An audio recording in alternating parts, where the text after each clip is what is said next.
नमस्कार दोस्तों, स्वागत है आप सभी का और आइस के इस प्लेटफॉर्म पे। मैं हूं अखिलेश अवस्थी। उम्मीद करता हूं आप सब लोग बहुत अच्छे होंगे। मैं भी आपके सामने बहुत अच्छा हूं। जल्दी से बता दीजिए मेरी आवाज आप तक पहुंच पा रही है, मैं आपको विजिबल हूं। आप सभी को नव वर्ष की बहुत बहुत बहुत सारी शुभकामनाएं। Happy new year. तो न्यू ईयर में इस बार क्या रेजोल्यूशन आपने लिया है? कोई रेजोल्यूशन आपने नहीं लिया है तो आज के सेशन में हम आपके लिए न्यू ईयर रेजोल्यूशन की भी बात करेंगे कि एज एन एस्पायरेंट्स आपको क्या न्यू ईयर रेजोल्यूशन लेने चाहिए जिससे कि आपको जल्दी से जल्दी सफलता मिल सके और आप एक अच्छे पद पे पहुंच सके। तो चलिए स्टार्ट करते हैं आज का सेशन। तो दोस्तों आपके लिए रेजोल्यूशन क्या लेकर के आया हूं मैं, देख लीजिएगा। New year resolution for you. तो क्या रेजोल्यूशन है? Manojit Biswas ji, happy new year, same to you. Organized preparation. अभी तक जो आप प्रिपरेशन कर रहे हैं, जो आप तैयारी कर रहे हैं, उसको एक ऑर्गेनाइज्ड क्रम में रखिए। यानी कि उसका एक सिस्टम होना चाहिए, उसका एक शेड्यूल होना चाहिए, एक कंफर्मेशन होना चाहिए। सुप्रति सरकार, हैप्पी न्यू ईयर आपको भी। तो गेन पहली बात तो I will create a structured and realistic study schedule and stick to it diligently. ये मैं करूंगा, ये आपके लिए है, मेरे लिए नहीं है। ये रेजोल्यूशन सब आपको लेने हैं। न्यू ईयर रेजोल्यूशन 2025 अगर आप सफल होना चाहते हैं तो। दूसरा रेजोल्यूशन क्या है? हमारे डेली के टारगेट्स जरूर होने चाहिए। आई विल सेट, मैं सेट करूंगा achievable daily goals to cover subject, revise करूंगा एंड प्रैक्टिस मॉक टेस्ट। इन तीनों के बिना सफलता अधूरी है। पहले तो आपको कुछ जानना है, सीखना है, समझना है, उसके बाद रिवाइज बहुत जरूरी है, रिवीजन के बाद मॉक टेस्ट प्रैक्टिस से आपको पता चलेगा आप कहां पर स्टैंड करते हैं। उसके बाद मैं बात करूं तो time management, most important thing. क्योंकि टाइम मैनेजमेंट अगर आपको नहीं आता है तो एग्जाम पेपर में आप बेटर काम नहीं कर सकते। एग्जाम पेपर वाले दिन आपको टाइम मैनेज ही करना होता है हर एक। हालांकि अगेन टाइम बटा हुआ होता है, पर यहां पर ध्यान रखिएगा आपको अपने हिसाब से सब्जेक्ट वाइज टाइम मैनेज करना है, वो चीज आपको जाननी है। I will improve my time management skill by prioritising important topics and avoiding distraction. उसके बाद बात करता हूं तो कंसिस्टेंट रिवीजन। कंसिस्टेंस का मतलब है लगातार, और वैसे भी किसी भी काम को लगातार किया जाए उसके बाद ही उसमें सफलता या असफलता की हम बात करते हैं। लगातार बहुत जरूरी है, तो कॉन्टिन्यूटी रखनी है आपको, ठीक है। Then I will dedicate time weekly to revise previously covered topics to strengthen my retention. यही मैं आपसे कहता हूं, जो कुछ भी मैं पढ़ाता हूं मैं खुद आपको वीकली रिवीजन क्यों कराता हूं। जब पूरे हफ्ते की करंट अफेयर्स में आपको पढ़ाता हूं तो हफ्ते के एंड में यानी कि सैटरडे को मैं रिवीजन इसी के लिए कराता हूं। मैं उस दिन भी बहुत सारी न्यूज होती हैं, मैं चाहूं तो मैं उनको कवर करूं, मैं रिवीजन ना कराऊं, लेकिन मेरा रिवीजन करने का उद्देश्य सिर्फ इतना रहता है कि जो कुछ आपने पढ़ा है एटलीस्ट उतना तो आपके दिमाग में पहुंच जाए। उसके बाद practice and Perseverance. I will solve at least 5 mock test और practice papers each week। देखिए 5 each week हैं, यानी कि हर दिन का एक नहीं है। और मॉक टेस्ट पेपर जो भी आप सॉल्व करेंगे उसको प्रॉपर एनालाइज करेंगे।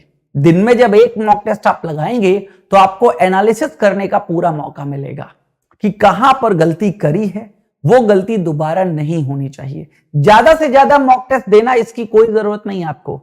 सिर्फ और सिर्फ आपको क्या करना है, एक ही मॉक टेस्ट पेपर को एनालाइज कर लेना कि मैंने कहां कहां गलतियां करी थी, जिससे अगला जब आप मॉक टेस्ट दोगे गारंटी के साथ कहता हूं बड़ा ही इंप्रूवमेंट आपको देखने को मिलेगा। चलिए बहुत अच्छी बात है ये तो सैमसन, ठीक है। I will solve at least 5 mock test और practice each week and analyze my performance to improve. अब अगला रेजोल्यूशन क्या है आपके लिए? Staying informed. हमारे साथ आपको सुबह 8 बजे जुड़े रहना है, क्योंकि बिना इसके कुछ भी पॉसिबल नहीं है। आजकल जितने भी एग्जाम्स हो रहे हैं सभी एग्जाम्स में करंट अफेयर्स का रोल आप जानते हो बढ़ गया है। तो स्टे इन्फॉर्म्ड, देश दुनिया में क्या चल रहा है ये आपको पता होना चाहिए। तो I will stay updated with current affairs and general knowledge daily. Then self care and health, ये मोस्ट इंपॉर्टेंट है। हमेशा आप लोगों से यही कहता हूं, हेल्थ इज वेल्थ। स्वास्थ्य अगर अच्छा है तभी तो कुछ काम करने में मन लगेगा, वरना तो बीमारी में पड़े रहोगे, मन ही नहीं लगेगा कुछ करने का। इसलिए आपसे कहता हूं सुबह सुबह योगा, मेडिटेशन और हो सके तो आधे घंटे की रनिंग, रजाई से निकलना है सुबह, एक शेड्यूल बनाइए कि 5 से 6 बजे के बीच में तो जरूर उठ जाना है, जिससे 8 बजे तक के आपके ये सारे क्रियाकलाप कंप्लीट हो जाने चाहिए और 8 बजे आप पढ़ाई पर बैठ जाएं सीधे। हमारे साथ 8 से 9 करंट अफेयर्स के साथ जुड़े, उसके बाद फिर आप जानते हैं आगे चीजें चलती रहती हैं। ठीक है, आपको भी अपना एक प्रॉपर शेड्यूल बना लेना है। देन पॉजिटिव माइंडसेट, माइंडसेट हमेशा पॉजिटिव होना चाहिए, यानी कि सही चीजों को सोचोगे, सिलेक्शन होने के बारे में सोचोगे, निगेटिव नहीं होगा मेरा, मैं तो इतने साल से तैयारी कर रहा हूं। इंसान को कई बार ऐसा लगने लगता है, उसी के लिए मोटिवेशन जरूरी होता है। जरूरी नहीं सफलता एक बार में मिले, जरूरी नहीं सफलता एक साल में मिले, लेकिन जो लगातार प्रयास करते रहते हैं उनको आज नहीं तो कल सफलता मिलेगी ही मिलेगी, बस उनका निश्चय दृढ़ होना चाहिए। दूसरी बात, इंप्रूवमेंट अपने अंदर दिखना चाहिए और इंप्रूवमेंट करते रहना चाहिए। आज अगर मैंने कोई मॉक टेस्ट दिया है, ठीक है, अगर कट ऑफ 160 जा रही है और मेरे 130 मार्क्स आए हैं तो कोई बात नहीं, आज मैं 30 नंबर दूर हूं, लेकिन कल मैं आगे बढ़ सकता हूं। मेरे 140 आने चाहिए, 150 आने चाहिए, 160, 170 आने चाहिए। अगर आप अगले 6 महीने तक 130 पे ही टिके रहोगे फिर कैसे काम चलेगा? फिर इंप्रूवमेंट कहां हो रहा है? दृढ़ निश्चय तो आपका बहुत अच्छा है कि मुझे सिलेक्शन चाहिए, लेकिन इंप्रूवमेंट भी करना है अपने आप में, देखते रहना है कहां पे दिक्कत हो रही है। Ganesh Ram Kashyap ji, very good morning. Then seeking help, सहायता लेना है। I will not hesitate to seek guidance और क्लैरिफिकेशन व्हेन नीडेड। कई बार मैं यहां ऑफलाइन क्लासेस में देखता हूं, कई स्टूडेंट्स ऐसे होते हैं जिनको कॉन्सेप्ट क्लियर नहीं हुआ होता है, लेकिन उसके बावजूद भी सबके साथ में बेइज्जती ना हो नहीं पूछते, अपना नुकसान करते हैं। देखिए, जो टीचर पढ़ा रहा है वो तो सबको एक जैसा ही पढ़ाएगा ना, एक ही कॉन्सेप्ट पढ़ा रहा है। कुछ को समझ में आ गया, कुछ को समझ में नहीं आया, और जब टीचर ने पूछा उन्होंने भी रेज हैंड कर दिया, तो इसका मतलब क्या है? टीचर तो यही समझेगा सबको समझ में आ गया।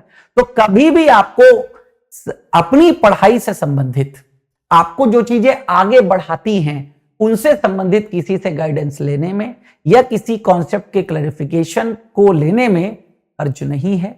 ये आपका सीकिंग हेल्प नेचर होना चाहिए। देन कमिटेड टू सक्सेस, अपने गोल्स के प्रति, I will remain committed to my goals and remind my self that consistent effort is the key to success. अगर मैं लगातार निरंतर तैयारी करता रहूंगा तो मुझे सिलेक्शन मिलेगा। तो दोस्तों, ये थे 10 रेजोल्यूशंस फॉर एवरी स्टूडेंट। ठीक है, अगर उनको सिलेक्शन चाहिए इन 2025 में, अगर आपको सिलेक्शन चाहिए तो 10 रेजोल्यूशंस मैंने बता दिए हैं।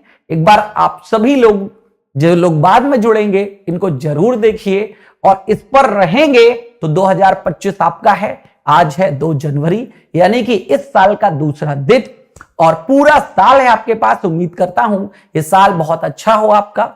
ठीक है, आप अपने माँ बाप की जो इच्छाएं हैं, माँ बाप के जो सपने हैं, जो उन्होंने आपको लेकर के देखे हैं, उन्हें आप पूरा कर सके।